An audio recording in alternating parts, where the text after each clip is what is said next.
Hello, ladies and gentlemen. Welcome back to the show. This is Jenga Njeru. Now, today we have the Matchmaker show, and you understand the protocol here. Any other time we have a man on board, the man is looking for a woman. In the same way, when we have a woman on board, the woman is looking for a man. Today we are having a man, and I'll be telling you the kind of woman he is looking for. And before then, if you're watching us for the very first time, this is the Matchmaker show. We help men and women to get matches, and the moment they get the right ones, they meet their destinies. So you're not lost. If you're new to the show, subscribe, like the video, and don't forget to leave a comment. Also, the contacts of our guests will be on my Facebook page at Jenganjero. So you can follow Jenganjero on Facebook and you'll be getting these updates in real time. Our guest on today's show is Michael Duarte. Michael Duarte is a 51-year-old single man from the United States of America, originally from Kenya, born and raised in Kangemi. Kangemi is in Nairobi. So he's a born Tao man who has a very interesting story that you must listen. Because at the end of the day, you'd like to know what kind of a woman is Michael looking for. At the same time, you'd want to know why is he single at the age of 51. It is unusual for most men to be single at 51 and not have children. What is his story? Those are the kind of details that you want to listen so that at the end of the day, you will make a decision on whether or not you're going to call him and make an arrangement. Mr. Michael Nduati is a 51-year-old man who is currently in New Jersey. He has been in the US for the last 6 years, and all thanks to his sister Mercy. He told me to recognize Mercy in this video because he is a changed man. He went to the US courtesy of his sister Mercy. He started in New Jersey, but he's currently in Indiana State. It's a state in the United States. He was divorced by the wife, still in Kenya, and before he went to the US, so it counts now 10 years since he was divorced by the wife because of alcoholism. And it reached a point, he's testifying that he does not have to shy away from his past. You know, the past is yours, the present is yours, but you can always control the future. Whatever has happened in the past has happened. You cannot live there and condemn yourself forever. If you feel like you still have a chance to remake your life, you can always do that. Sometimes I see people giving up even at the age of 50, and I'm wondering, you see, if God decides to give you another 50 years so that you can live 100 years, can you come to think of it? Even people want to give up today on getting matches. Even people want to give up today. Oh, mimi nimechoka kutafuta mtu, sitatafuta tena. You are just 40 and God decides to gift you 100 years. You have another 60. And at one point or another, who will you blame if you gave up on yourself? Nobody. So don't give up. Just like Mr. Michael Duarte here. So Michael says that he was an alcoholic, and that is something that he is no longer doing. And the sister, who has been living in the US for so long, decided that it was time now to bring the brother, ndio pombe isimuue. And it has been a beautiful experience because he left. Unajua mambo ingine tunafanya huku like drunk and disorderly is because even if you become drunk and disorderly, nobody will call police on you. I just want you to try that in the US, that you're drunk and disorderly. You will spend the rest of your life in prison. Because if you feel like your addiction cannot be maintained or maybe controlled, utakuwa ukitoka unarudi. It is not a petty charge to be drunk and disorderly in the US. It's not part of the petty charges. In Kenya, you are drunk and disorderly. The next minute, you are taken to court, you plead guilty, and you are fined 500 Kenya shillings, less than $5, and you come out.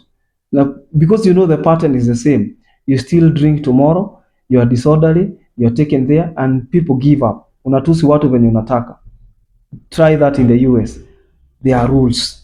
So the sister decided to change his life, and that is why he's saying, oh, thanks to Mercy, who took the initiative of rescuing him when he needed her the most. So the wife left, and there has been attempts upon attempts by the family to bring the wife back together. But the kind of mess that she was subjected to, it is like it was traumatic to her and the children. So the wife respectively declined, and that is why he is single.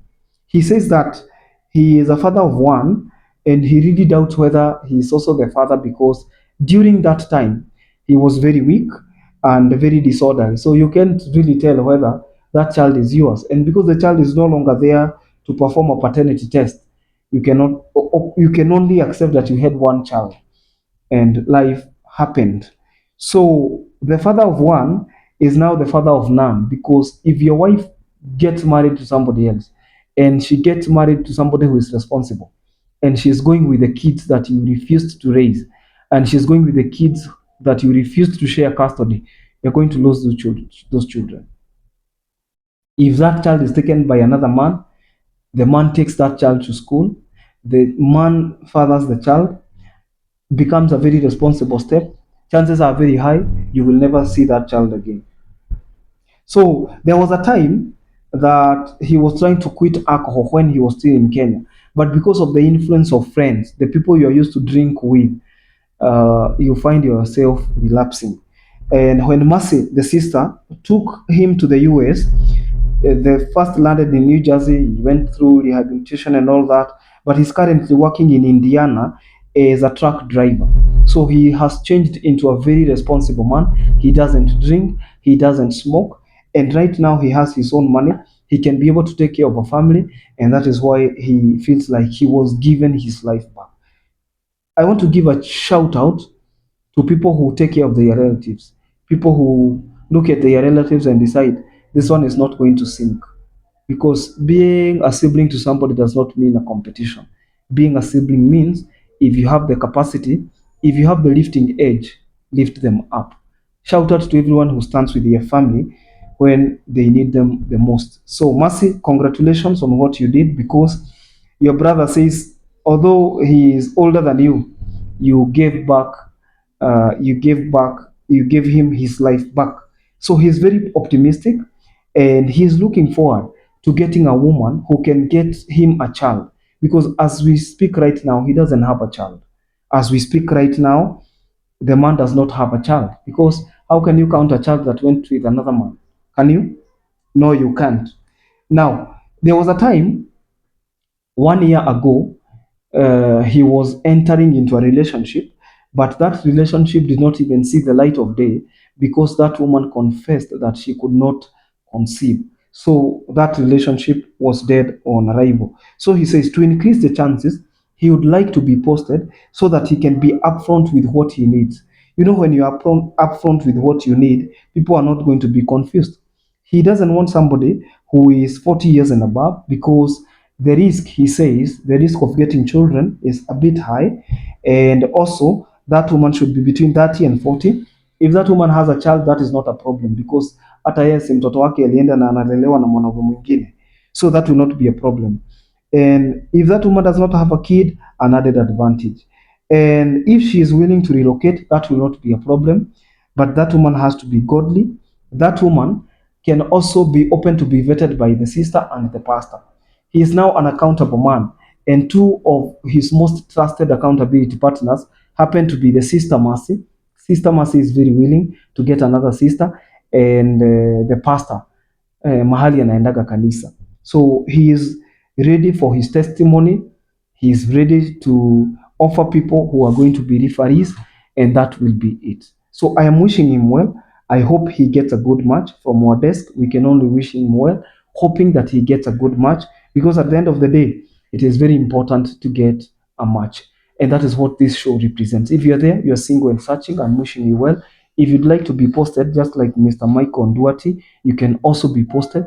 And you should not even fear from contacting him just because he is coming from the US or he's coming from this community or the other, because he believes that everyone stands an equal chance. I'm wishing him well. I hope he gets a good match. Until then, this is Jenga Jero. See you in the next video. Bye bye.